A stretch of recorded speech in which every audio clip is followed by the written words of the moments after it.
Lingid nga sa inyong kaalaman mga idol, bukas na malalaman kung sino ang huling dalawang team na papasok sa playoffs ng Eastern at Western Conference bilang pangwalo na siyang kakalabanin ang dalawang bigating best team na Cleveland Cavaliers at OKC Thunder. At isa sa mga inaabangan ay ang laro ng Memphis Grizzlies at Dallas Mavericks. Sa ngayon ang Memphis ang liyamado since sila ang mayroong kompletong lineup di kagaya sa Dallas na mayroong kulang at hindi na maglalaro si Kyrie Irving. Pero kahit man dehado ang Mavericks, meron pa rin silang tsansang maipanalo ang laro. Kita nga po ninyo kung gaano nila dinomina ng husto ang Kings kahapon. Kaya kung sakali mang hindi magbago ang laro at manatiling mainit si Klay Thompson, siguradong maipapanalo nila ang do or die game. Yes mga idol, si Klay Thompson ang magiging susi para makapasok sila sa playoffs, kaya marami ang umaasa na magkakaroon ulit ng magandang performance si Klay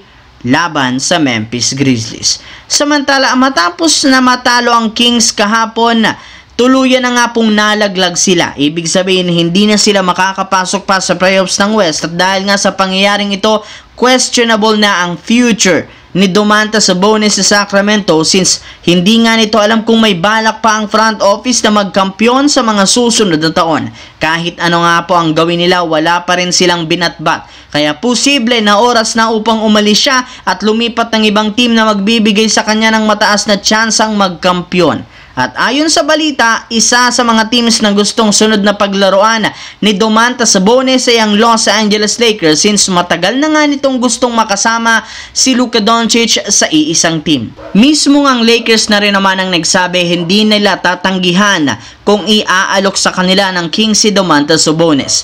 Willing rin naman silang isakripisyo dito ang mga trade asset kagaya ng mga future draft pick at higit sa lahat si Dalton Keunig na kayang i-offer sa front office ng Sacramento Kings kapalit si Domantas Sabonis. Sa kabilang banda, ilang araw bago magsimula ang playoffs, focus na ng husto ang Milwaukee Bucks sa serye nila laban sa Indiana Pacers. In fact, gumagawa na sila ngayon ng game plan at defensive scheme para mapahinto si Tyrese Haliburton. At habang busy ang buong team sa pag-iensayo, meron rin namang magandang balita patungkol kay Damian Lillard nang i-anunsyo ng eksperto na naka-recover na nga ito sa isang malalang injury. Kaya ngayon, focus si Lillard sa pagpapakondisyon ng katawan. Pero as of now, hindi pa rin naman siya available sa Game 1 sa first round laban sa Pacers. Kaya medyo delikado ang kalagayan ng team na ito sa playoffs hanggat hindi pa nakakabalik si Damian Lillard. Aminado ang Milwaukee Bucks, kakailanganin nila ang tulong at presensya ni Lillard